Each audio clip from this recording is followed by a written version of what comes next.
Ewan. Well, I've got Ewan here today, Councillor Ewan. I should go. Keep forgetting to add the councillor bit. It's like forgetting to add Mr. or Sir in front of something. I noticed there's been a bit of an issue rise over the last little while about antisocial behaviour in the centre of Hamilton, in particular the Garden Place area.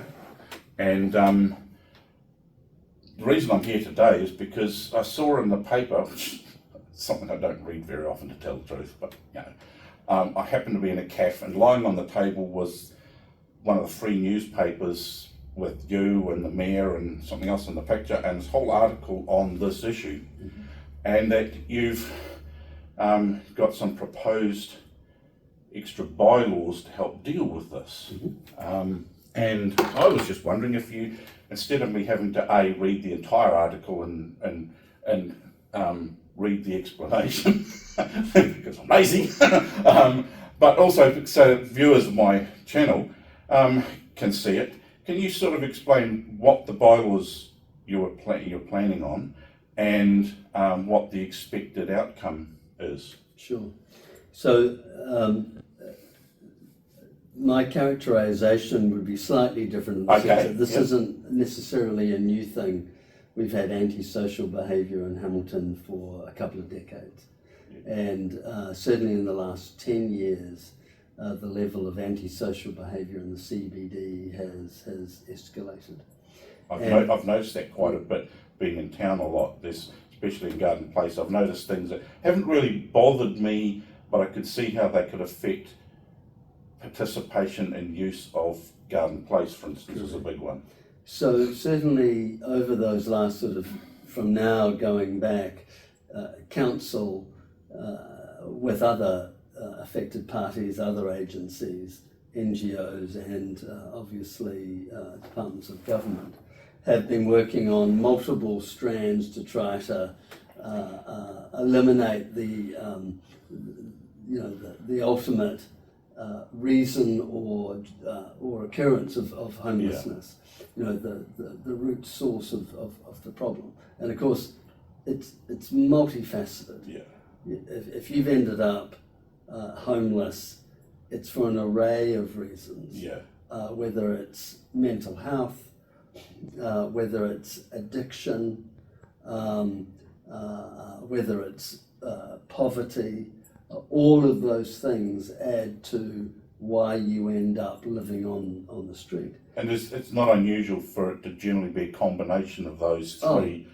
It's just the ratio for each one is different for everyone. Frequently, it's, some are unfortunate to have the trifecta, right? So they have addiction, they have mental health, and they have poverty. So all of those things have been in play. And as you can imagine from a local government perspective, a lot of the ways to help and provide wraparound services to alleviate those things are actually driven from Wellington, from the Ministry of Social Development and other, the Health Service, etc. etc. Clearly, despite all best efforts, we still have this level of homelessness, and the solution, as is the cause, will be multifaceted. And so what we have seen in very recent times is an increase in the level of antisocial behaviour, particularly in the CBD and particularly in Garden Place. Now, why should we care? Well, that in my opinion is pretty obvious. This Garden Place is the chosen premier spot of the centre of our city.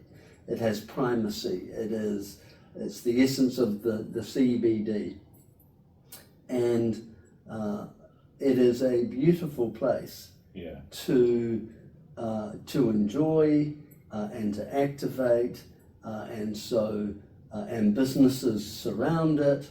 And what we've found very clearly is there are now a number of people and it's challenging to use the right terminology. Some people call them homeless, others call them streeties. Apparently, streeties is what they would like to be called. So, okay. yeah, and so that's the term I'm currently using because that's, and so their behaviour is creating anxiety for not only businesses that are needing to do their business, but families. We often get complaints about families being hesitant to bring young children into the CBD because of the antisocial behaviour, particularly with the proximity to the library. And let's focus about what this behaviour is. These are individuals who will, on occasion, defecate and urinate in doorways in the CBD. They will occupy tables in the CBD all day, loud music and drink and take drugs. They will sleep on benches in the middle of the day that then can't be used for people wanting to take a lunch break and enjoy the sun. They will frequently have dogs that are unregistered, and so we then have situations where they crack open a can of dog food, dump it in the middle of garden place, and the dogs eat. They're not registered, they're not restrained.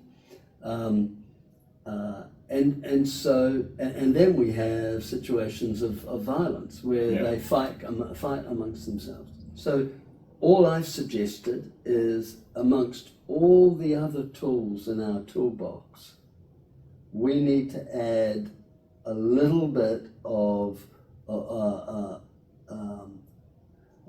we need to try to improve and provide some legislative or bylaw framework that will empower or enable our city safe and police to take a more proactive approach and have these bylaws as the justification. Now, clearly, like any bylaw, it can't be ultra vires. It's got to be within the legislative framework and within the Bill of Rights. And so the draft that I have produced will now be reviewed for all of those things. The Bill of Rights will be honoured because we have to honour it, and our lawyers will identify what we can and what we can't do. And it is not meant to be the only solution. No. The solution will always be multi-pronged, and we've seen recently a significant increase of homeless or streeties in town.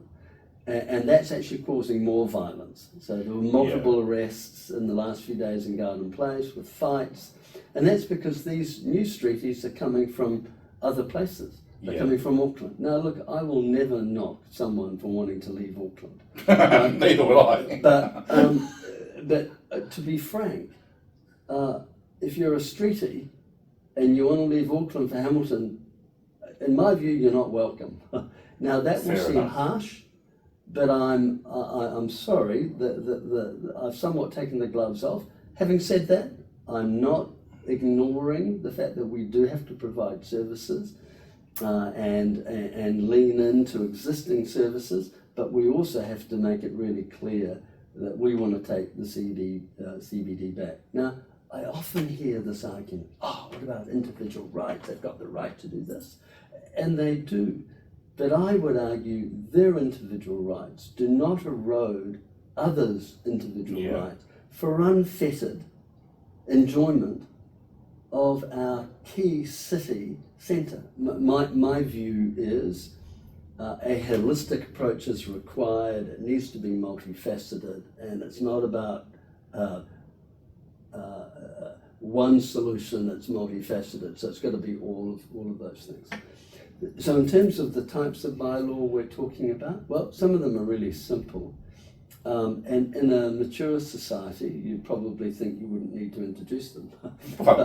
There's probably things there that I would go, I never know you needed that. So one of the bylaws could say, you're not allowed to wash in our fountain, right?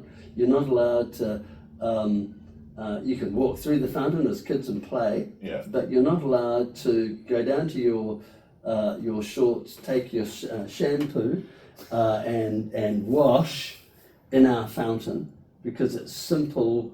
That's not its purpose. Second, it's not healthy, because we recycle that water because it's a fountain, and then kids play in it. So it might be as simple as you may not wash or shower in our fountain. A second bylaw could be if you leave all your what we often find is that there is a lot of clothing and bedding and personal effects left behind for the whole day. So they'll leave or hung up on trees to dry and things like this. Well, yeah, I guess I'll get to the clothesline argument, but I'm talking about bags of clothes, trolleys, personal effects that they take with them. Yeah.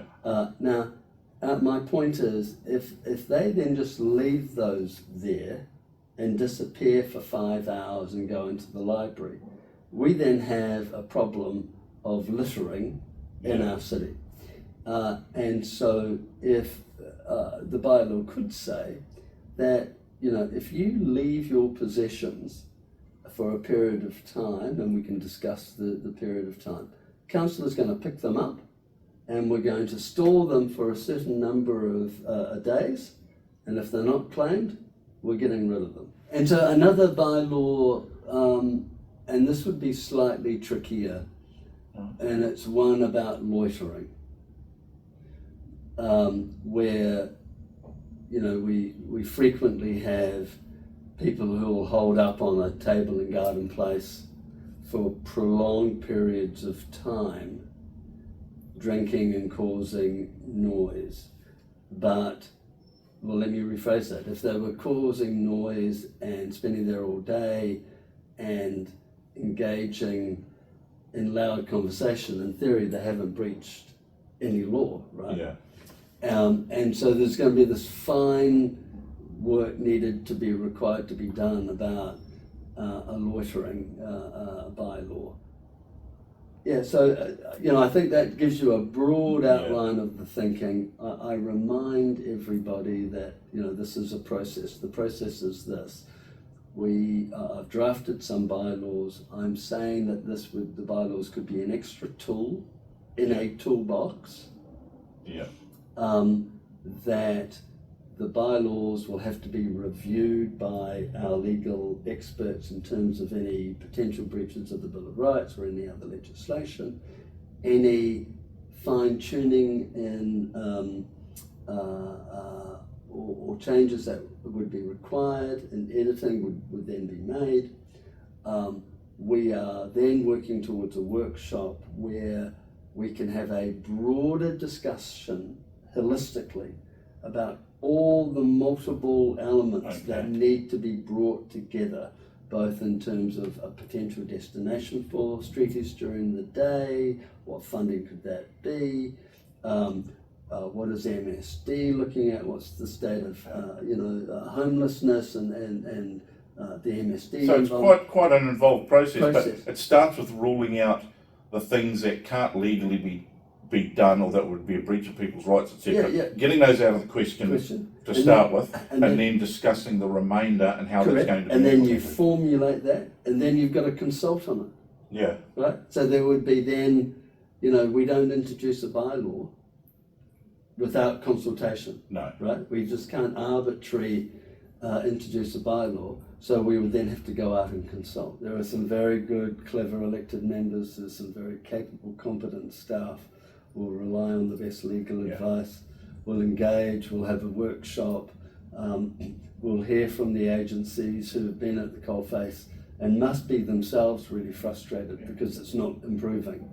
And so it will be interesting to see if they've got other innovative ideas. And so we can throw all of that in a holistic way and make some critical decisions.